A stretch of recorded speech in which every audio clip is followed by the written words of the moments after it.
Good evening, ladies and gentlemen. It is wonderful to see you all here. A very warm welcome to each one of you. You're seated here, and your presence here iterates the importance of this very special award. The Chameli Devi Award for Outstanding Women Media Persons, as well as the organization behind it, the Media Foundation, are important resources at a time when the media in the country is going down the tube, as we well know. The Media Foundation was instituted in 1979 with the aim of upholding freedom of speech, expression, and information, and enhance the values and principles of a vibrant media, which we all need, which democracy needs, and it was recognized as such. Its founding members were luminaries. Let me reel off some of those names: B.G. Varghese, L.C. Jain, Prabhash Joshi, N.S. Jagannathan, Ramesh Thapar, Dev Dutt, Arun Shourie, Ajit Bhattacharjee, L.M. Singhvi, and S. Malgaonkar were all the ones who set it up. Unfortunately, there weren't women there. Distinguished women journalists like Rami Chabra, Mrinal Pandey, and Usha Rai contributed immensely to the evolution of this institution. The Chameli Devi Award, by the way, the importance that the Media Foundation accorded to it was reflected in the fact that a year after it was set up, the Media Foundation was set up, it had already decided that it would have such an award. And from 1980, they worked on it, and the first award, I think it went to Neerja Chowdhury, if I'm not mistaken, was given in 1982. The foundation also launched the Media Watch website, which is again a very, very innovative step taken. The hoot.org was set up in 2001 and was one of the first media monitoring websites in India, helmed for many years by eminent journalist Sevanthi Nainen, who is with us today. This is a moment to recall the contributions of the two families that have long been associated with this award, and I am delighted to note the presence of members of both the families here. Chameli Devi Jain, a notable representative of the Jain family, L.C. Jain family, after whom the award has been named, reflects the spirit that many of our awardees have tried to replicate through their work.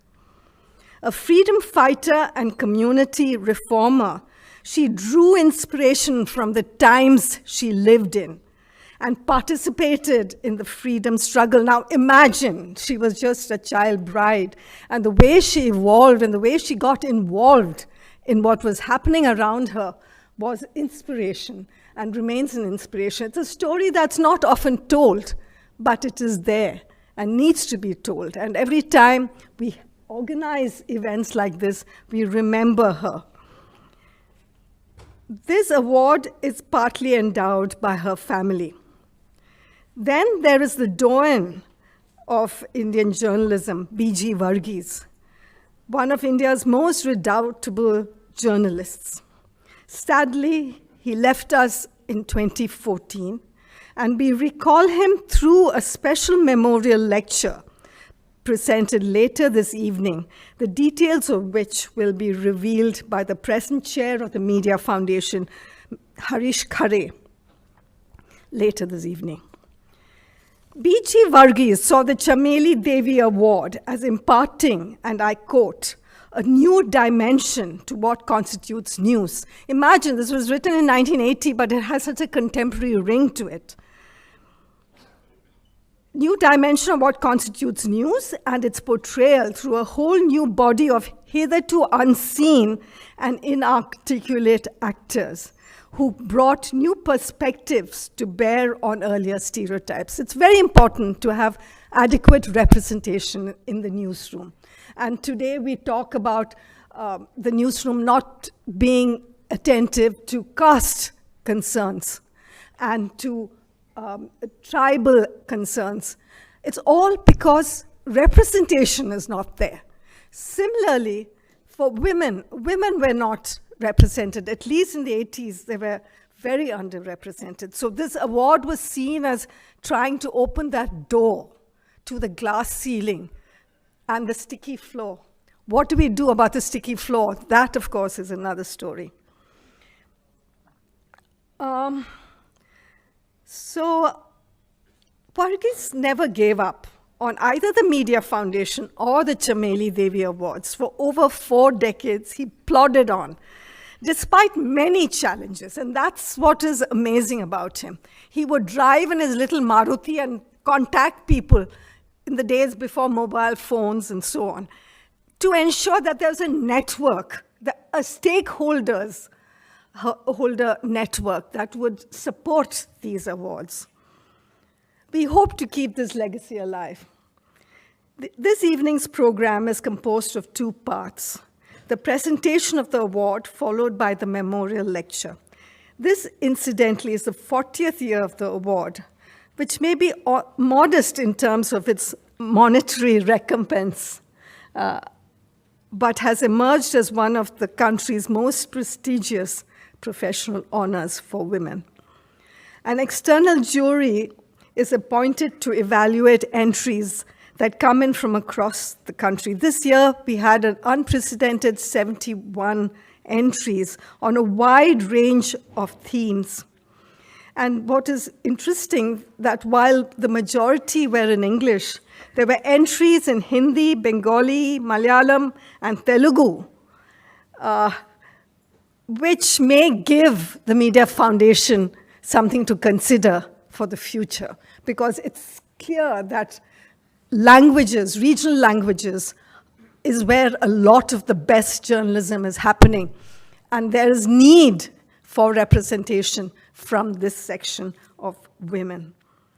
A distinguished 3-member jury comprising Nidhi Razdan, columnist, media educator, and television journalist, who is here with us, Harish Damodaran, national editor, The Indian Express, and Nirmal Pathak, editor, PTI Bhasha, evaluated them and honed in on the winner.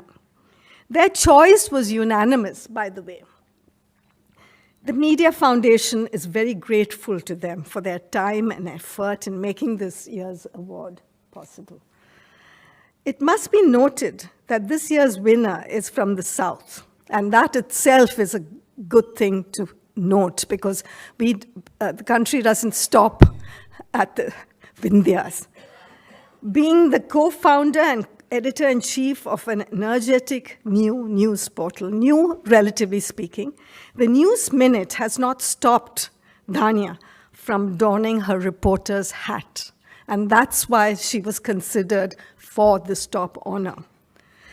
I now call upon Nidhi Razdan, the chair of the jury, to present the jurors' report.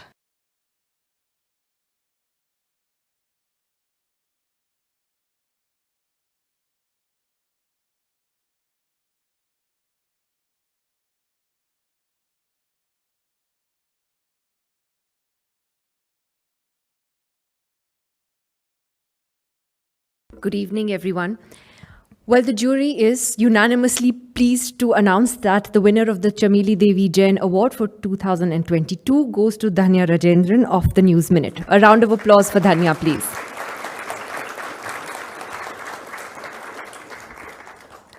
Dhanya's work stands out for its impact on citizens, and that really was our primary consideration as we evaluated the entries.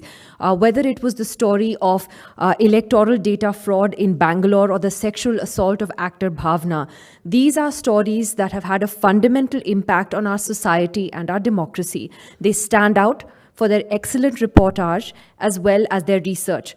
So, for example, if you look at the story on the election data being stolen by a private NGO, an NGO which had the backing of the government in Karnataka, that essentially reflects that all is not well with our electoral processes. We have an election coming up in Karnataka in the next couple of months. It raised serious concerns about whether voter data was being misused to help a particular political entity. It forced the Election Commission to step in and act. And voter lists in 3 Bengaluru constituencies have now been ordered for review, with the head of the NGO that was taking this data also under arrest. So it was good old-fashioned journalism by Dhanya and the News Minute, backed by extensive investigation and a dogged determination to get to the truth. These are, of course, challenging times for the media, and I think I'm being polite here. Much of the mainstream press has completely turned pro-establishment. They no longer hold truth to power. Television news, unfortunately, has lost almost all credibility today. It's full of noise and fawning coverage of the government. And many newspapers today also read like government handouts. There are, of course, honorable exceptions. And it is in these times that the work of journalists like Dhanya, and indeed all those who made it to the final shortlist, becomes even more important. What is interesting is that most of the entries we actually got were from digital platforms, from the online media. Very few actually from mainstream television and from the print media. And that perhaps tells you that the most vibrant media in India today is the digital press. There were 71 entries, as was mentioned earlier, and that's the highest ever. And it shows also that the award attracts entries from across the country. So it wasn't just big cities or journalists from Delhi whose entries we saw. There were entries from Bhopal, Chandigarh, Guwahati, Goa, Kochi, Mysore, Shillong, Srinagar. There was an entry from Germany, a 79-year-old woman journalist based in Kolkata as well, who sent in an entry. Some of the best journalism that we are seeing in India today is not, therefore, from the national press, but from independent journalists, online media in cities, in small towns, in villages across India. They're not stars. They're just simply journalists who are doing their jobs. They're putting their heads down, they're doing their jobs, and they are asking questions of the establishment and holding power to account. And as long as they are there, then there is hope for our media. Congratulations to Dhanya and all those who made it to the shortlist. Thank you.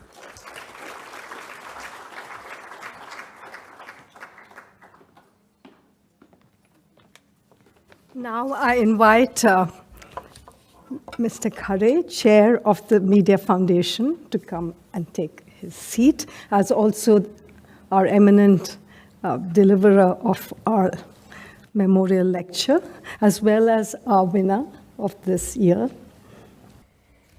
Good evening. It's given me great pleasure to read out the citation for the Chameli Devi Jain Award 2022. The Media Foundation is pleased to recognize Dhanya Rajendra as the recipient of Chameli Devi Jain Award for an Outstanding Woman Media Person 2022. Dhanya Rajendran is being honored today because we believe her work reflects some of the core values of professional journalism. That is, a responsibility to hold those in positions of power accountable for their acts of omission and commission. Her investigative journalism has attempted to uncover injustices in areas like women's rights, climate disaster, child abuse, the state of our prisons, and how India's prisoners get treated. In undertaking these stories, she has performed a journalist's basic obligation to help society face ugly realities of its own making. The award is also a tribute to Dhanya's overall arc of journalistic work that has, over the past 20 years, turned the spotlight on issues and concerns that generally remain unexplored by the so-called national media. This awareness of imbalances in telling our national stories is laudable, and in everyday journalism, this adds up to a courageous defiance of the prevailing demands of conformity and uniformity being placed on media at every level. Her investigative journalism and that of her digital platform, the News Minute, which she co-founded and is its editor-in-chief, has relentlessly focused on exposing malpractices that pockmark our electoral democracy. Her team's investigation of the electoral data fraud in Karnataka stands out as an example of how credible journalism remains critical to a healthy functioning of our democratic institution. Dhanya Rajendran is also being acknowledged for providing inspiring leadership to her colleagues in the News Minute and for making a successful transition from print and television journalism to a digital format, blending new technologies to carry on the work of professional journalism. At a time when huge organizations with deep corporate pockets are crowding out smaller news outfits and individual voices, the News Minute has carved out a place for itself as a platform that confirms that it is still possible for dedicated journalists to refuse to fall in line with the dictates of the new corporate technocratic ruling elites in our country.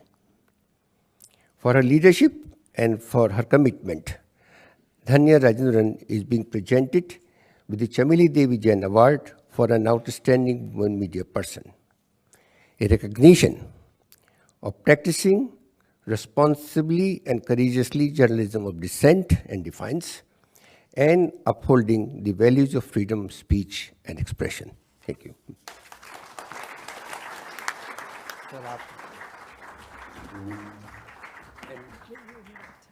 And may I invite members of the jury to please come up and for a photograph with the winner.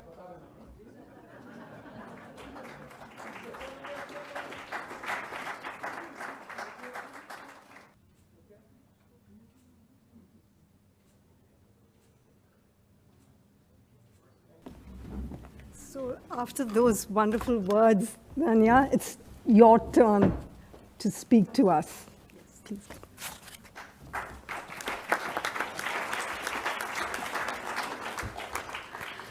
Thank you, Mr. Khare, for giving me the Chameli Devi Jain Award twice and for the photographer for facilitating it.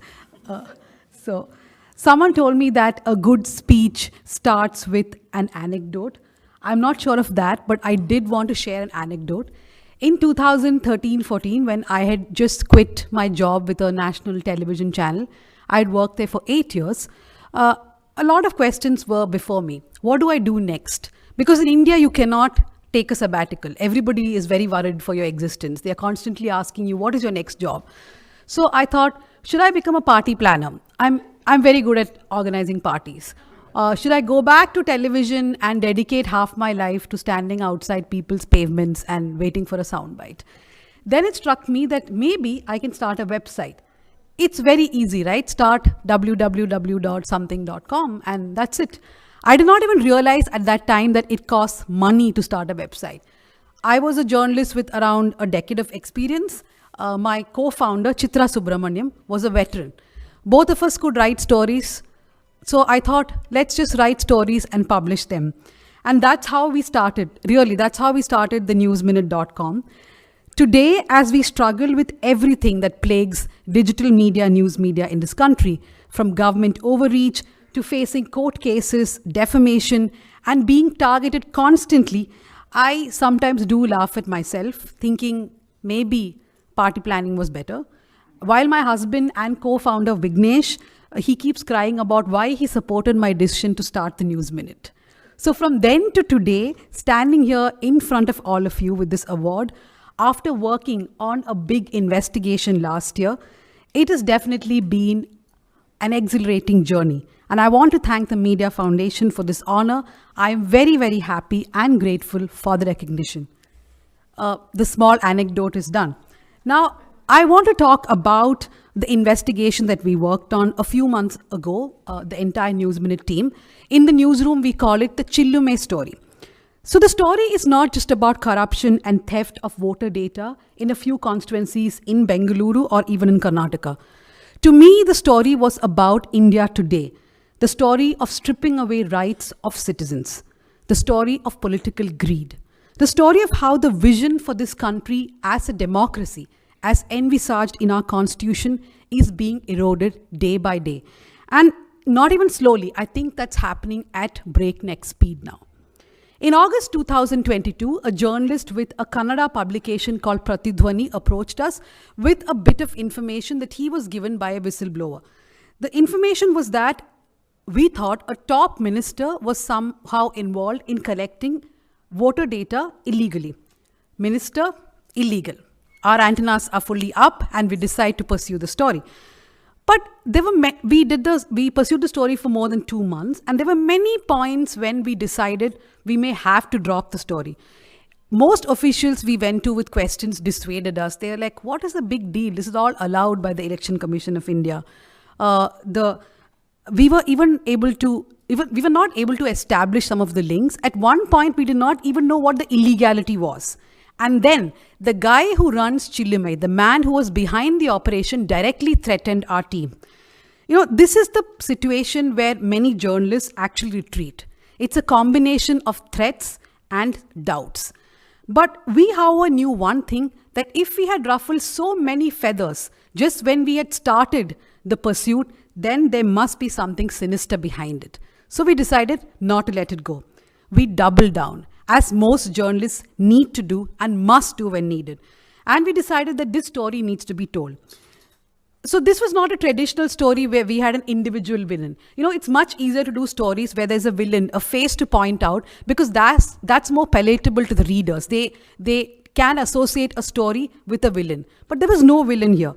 However, it was important to do the story because we had to, through our journalistic pursuit, we had to tell what is happening in our democracy. The Chilimai story is proof that democracy is being hit in India at the very root, at the basics. That electoral lists were being made to potentially remove voters from electoral rolls, and that too mostly Muslim and Dalit voters. It was also a reminder that just because we hold elections regularly, that does not mean we live in a robust democracy. Legislators are bribed with crores to change parties after election. The governor is used for political mathematics and to undermine democratically elected governments. Those who speak truth to power are jailed. Rules are brought in without legislative oversight to make it impossible for independent media to function in this country. So how does a journalist whose job it is to find the truth and bring it to the people stop herself or himself from losing morale? It is difficult. But every once in a while, a story like Chilimai comes your way that brings strength to you, that tells you you have to go on. The Chilimai story was published in November 2022, and it had an immediate impact. The agency that was collecting the data was banned from doing any government work. The Election Commission of India stepped in. They made bureaucrats look at all these constituencies, and they wanted the electoral rolls of 3 constituencies to be rechecked. But this kind of an impact would not have been possible if just the News Minute or Pratidhwani or any other media outlet did an investigation.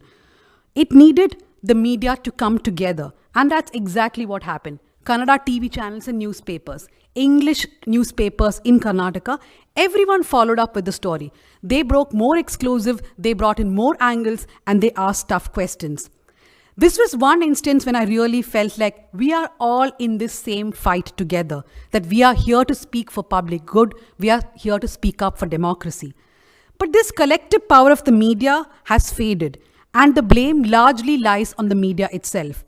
Over a period of time, I feel like a lot of journalists have forgotten who they're supposed to serve and have instead allowed themselves to be pawns in someone else's game.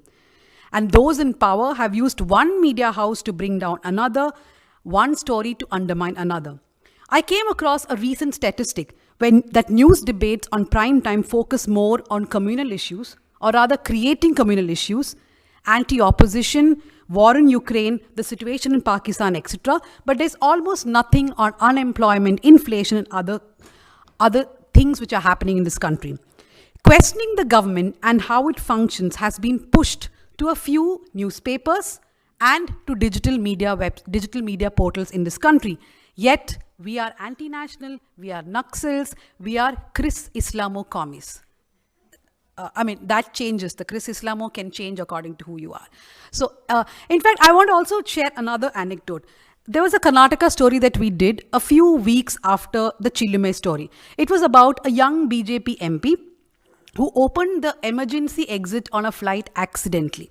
Now, the story is interesting. It is embarrassing for that MP. People will talk about it. And maybe it also raises questions on how do airlines and security at the airport behave. But let's face it, this is not the kind of story that would have cost him the job. But even then, I was really surprised at the kind of backlash that came for that story. And that backlash, surprisingly, did not come from anyone directly linked to the story, but it came from the media itself. There were so many reporters who wrote stories about how a light touch on the emergency exit made the door open, like Shaktiman. So, reporters actually wrote these stories and put their bylines on it. And this is a trend that we are increasingly seeing.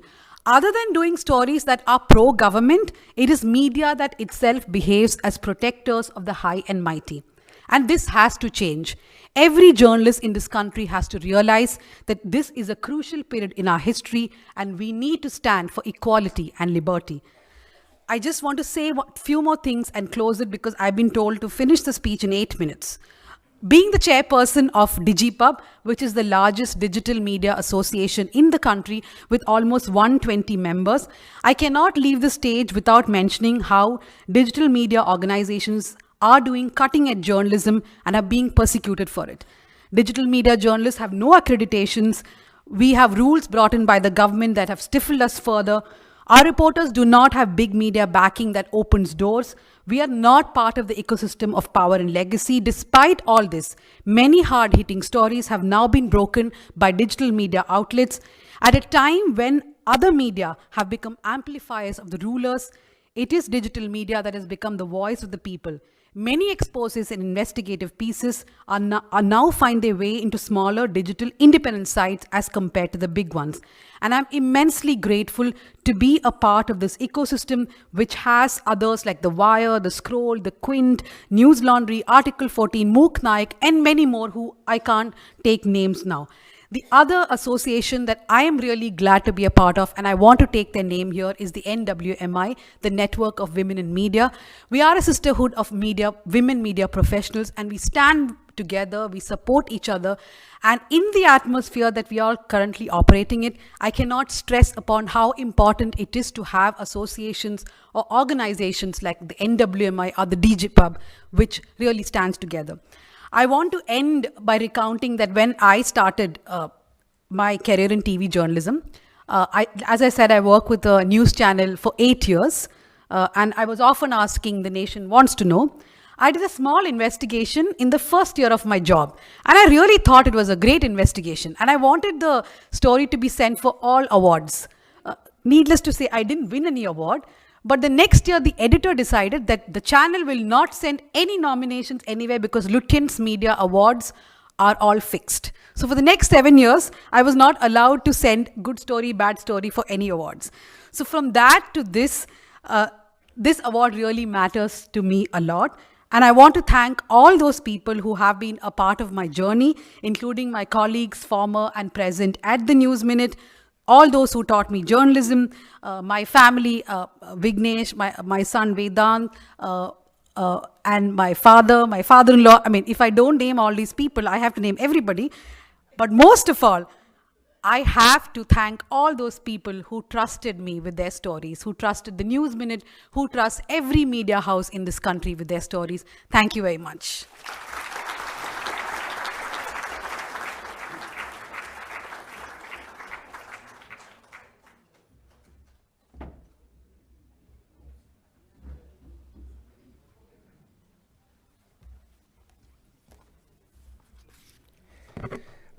Thanks, Dhanya.